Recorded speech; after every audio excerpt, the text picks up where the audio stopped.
बात करें अगर खबरों की, तो खबरें कुछ इस प्रकार की है, जहां आज बिहार के दौरे पर मुख्यमंत्री डॉक्टर मोहन यादव रहने वाले हैं। वे एनडीए के पक्ष में 3 विशाल जनसभाओं को संबोधित करेंगे। इसके साथ ही बिहार विधानसभा चुनाव के लिए दूसरे चरण के प्रचार का आज आखिरी दिन है।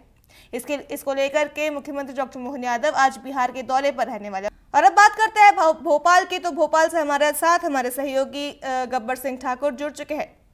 गब्बर जी, आपसे पूछना चाहेंगे, मुख्यमंत्री डॉक्टर मोहन यादव आज बिहार के दौरे पर रहने वाले हैं। वे एनडीए के पक्ष में 3 विशाल जनसभाओं को संबोधित करेंगे। क्या कुछ इस पर जानकारी निकलकर सामने आ रही है?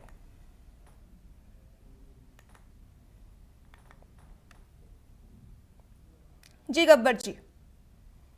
गब्बर जी से हम संपर्क करेंगे। देखने वाली बात है, जहां बिहार विधानसभा चुनाव के दूसरे चरण के प्रचार का आज आखिरी दिन है, जिसको लेकर के मुख्यमंत्री डॉक्टर मोहन यादव आज बिहार के दौरे पर रहने वाले हैं। बड़ी बात है। तो इसके साथ ही आज बिहार के दौरे पर रहने वाले मुख्यमंत्री डॉक्टर मोहन यादव। वहीं अगर बात करें छत्तीसगढ़ के, तो सीएम विष्णुदेव साय आज बिलासपुर के दौरे पर रहने वाले हैं। वे बालोद में डोंडीलोरा के ग्राम संबलपुर में आयोजित शाकंभरी महोत्सव में शिरकत करेंगे। इसके साथ ही वे इस महोत्सव में जो है शामिल होने वाले हैं।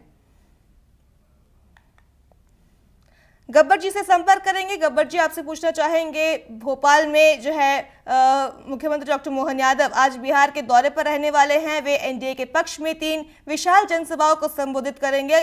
देखने वाली बात है, बिहार विधानसभा चुनाव के दूसरे चरण के प्रचार का आज आखिरी दिन है, जिसको लेकर के मुख्यमंत्री डॉक्टर मोहन यादव आज बिहार के दौरे पर रहने वाले हैं। क्या कुछ इस पर जानकारी निकलकर सामने आ रही है, और इसके साथ ही भोपाल में ऐसी कौन सी खबरें हैं जो आज दिन भर सुर्खियों में रहने वाली है? जी बिल्कुल, देखिए आपको बता दें कि मुख्यमंत्री डॉक्टर मोहन यादव का चूंकि आज बिहार दौरा है और लगातार बिहार दौरे पर मुख्यमंत्री डॉक्टर मोहन यादव जी रह रहे हैं। चूंकि दूसरे चरण का चुनाव भी है, पहले चरण का हो चुका है, अब दूसरे चरण का है। मुख्यमंत्री डॉक्टर मोहन यादव लगातार कहा जाए कि बिहार चुनाव के दौरे पर रह रहे हैं और आज भी मुख्यमंत्री डॉक्टर मोहन यादव जी बिहार चुनाव के दौरे पर वहां जो बीजेपी के प्रत्याशी हैं, उन प्रत्याशियों के पक्ष में प्रचार करेंगे। साथ ही जनता से अपील करेंगे कि वह प्रत्याशी के पक्ष में मतदान करें। वहीं दूसरी तरफ राहुल गांधी, चूंकि पचमढ़ी में जो कांग्रेस पार्टी का जिला अध्यक्षों का शिविर चल रहा था, प्रशिक्षण शिविर चल रहा था, राहुल गांधी चूंकि कल आए हुए थे और अभी हाल ही में राहुल गांधी यहां से अब निकले हैं भोपाल के लिए। भोपाल से सीधे कहा जाए कि बिहार निकल जाएंगे। आपको बता दें कि राहुल गांधी भी बिहार दौरे पर रह रहे हैं, लेकिन अपना समय निकाल करके राहुल गांधी चूंकि मध्य प्रदेश के पचमढ़ी में आए हुए थे और पचमढ़ी में जो जिला अध्यक्षों का 10 दिन का शिविर चल रहा था, प्रशिक्षण शिविर चल रहा था, उसमें शामिल हुए थे। कल शाम को कहा जाए कि राहुल गांधी दिल्ली से भोपाल आए थे और भोपाल से उसके बाद में पचमढ़ी पहुंचे थे। राहुल गांधी के साथ में पीसीसी चीफ जीतू पटवारी, उमंग सिंघार, दिग्विजय सिंह, ऐसे तमाम बड़े नेता यहां पर आए हुए थे। राहुल गांधी ने जिला अध्यक्षों से बातचीत की है और राहुल गांधी ने कहा है कि ये जो वोट चोरी का मामला है, ये बहुत बड़ा मामला है। इसी के साथ में उन्होंने कहा है कि हमारे पास में और भी ऐसे कई सबूत हैं। मध्य प्रदेश ही नहीं, महाराष्ट्र का भी बोला, उत्तर प्रदेश का भी बोला और बिहार की भी बात उन्होंने की है। तो उन्होंने कहा है कि हमारे पास बहुत सारे ऐसे सबूत हैं जो आने वाले वक्त में धीरे धीरे हम सब जनता के सामने रखेंगे। उन्होंने यहाँ पर जो जिलाध्यक्ष हैं, जिलाध्यक्षों से बातचीत करते हुए उन्हें अपने संगठन सृजन अभियान के तहत में अपने संगठन को मजबूत करने की बात कही है। उन्होंने कहा है कि जो जिला है, जिले में आप जाकर के और अपने जो पदाधिकारी हैं, कार्यकर्ता हैं, उनसे बातचीत करें, मीटिंग करें और संगठन को कैसे मजबूत करना है उस पर काम करें। आपको बता दें कि यहाँ पर मध्य प्रदेश के तमाम जो जिले के जो जिला अध्यक्ष थे, नवनियुक्त जिला अध्यक्ष थे, वह जिला अध्यक्ष यहाँ पर 10 दिन का कैंप जो लगा हुआ है उस कैंप में थे। आपको बता दें कि जिला अध्यक्षों से उन्होंने बातचीत करते हुए उनके जो परिवार के लोग आए हुए थे, फिर चाहे उनके धर्मपत्नियां हो या बच्चे हो, तमाम लोगों से उन्होंने बातचीत की है और इसी के साथ में उनके साथ में फोटो सेशन भी किया है। आज क्योंकि सुबह 6:30 बजे राहुल गांधी पचमढ़ी में जंगल सफारी के लिए निकले हुए थे और उसके साथ में आपको बता दें जीतू पटवारी, उमंग सिंघार भी थे। अलग अलग गाड़ियों में थे हालांकि, लेकिन जो जीतू पटवारी और उमंग सिंघार थे वो अलग गाड़ी में थे, राहुल गांधी अलग गाड़ी में थे। राहुल गांधी ने यहाँ की जो जंगल सफारी का भ्रमण किया। हालांकि 8:30 बजे वो रिटर्न भी हो गए थे, वापस हो गए थे, लेकिन पचमढ़ी का जो जंगल है उस जंगल की उन्होंने तारीफ की है। उन्होंने कहा है ये बहुत बेहतरीन जंगल है और यहाँ पर हर एक व्यक्ति को मेरे हिसाब से यहाँ आना चाहिए घूमने के लिए। साथ ही पर्यटकों के लिए सुविधा के लिए भी उन्होंने कहा है कि बहुत अच्छी सुविधाएं, लेकिन और भी सुविधाएं लोगों के लिए यहाँ बढ़ाना चाहिए। इसी के साथ में आपको बता दें कि जो गांधी चौक है पचमढ़ी में, गांधी जी की प्रतिमा पर कहा जाए कि राहुल गांधी पहुंचे और वहां पर उन्होंने माल्यार्पण किया।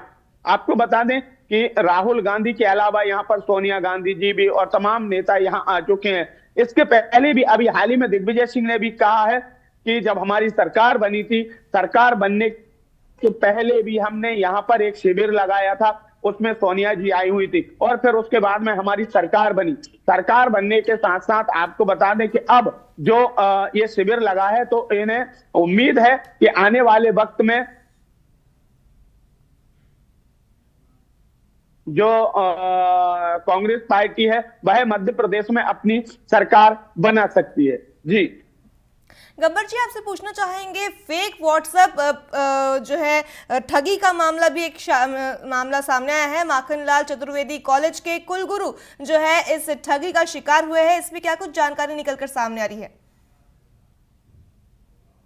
जी बिल्कुल, देखिए आपको बता दें कि जो माखनलाल चतुर्वेदी के जो कुलगुरु हैं उनके साथ में ठगी का मामला सामने आया है। व्हाट्सएप जो है व्हाट्सएप के जरिए, आपको बताने के ऐसे और भी कई मामले सामने आ चुके हैं पहले, और इसको लेकर के साइबर क्राइम लगातार काम कर रहा है। साइबर क्राइम ने कई बार लोगों के लिए चेताया भी है, शिविर भी लगाए हैं, और जो इनके साथ में साइबर क्राइम है वो उसने इनके कहा जाए कि जो कुलपति हैं उनकी शिकायत को दर्ज कर लिया है।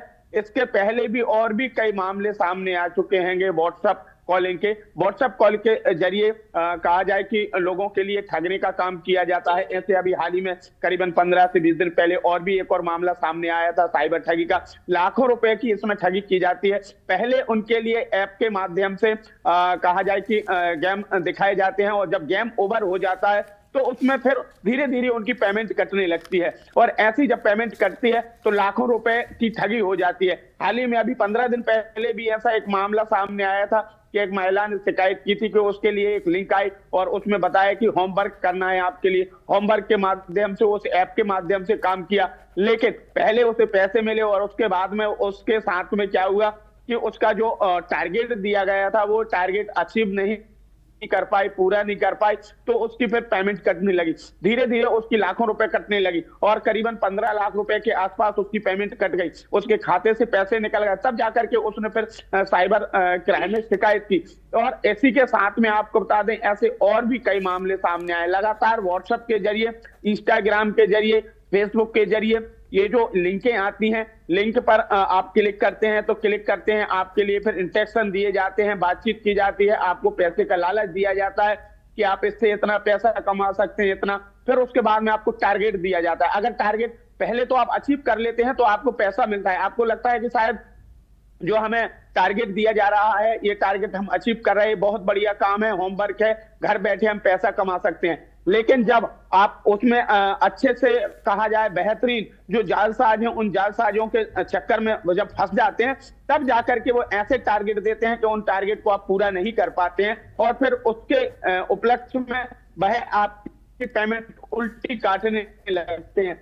जब धीरे धीरे आपकी पेमेंट करते हैं तो आप परेशान होते हैं, लेकिन वह पेमेंट रुकती नहीं है। इवन देखा जाए कि आपके खाते से लगातार पैसे निकलते जाते हैं। तो ऐसे भी लोग कई ठगी का मामला सामने आ रहा है, और ऐसा ही मामला एक व्हाट्सएप के जरिए ये माखनलाल चतुर्वेदी की जो कुलपति हैं उनका आया है। जी गब्बर जी, तमाम जानकारियों के लिए आपका धन्यवाद।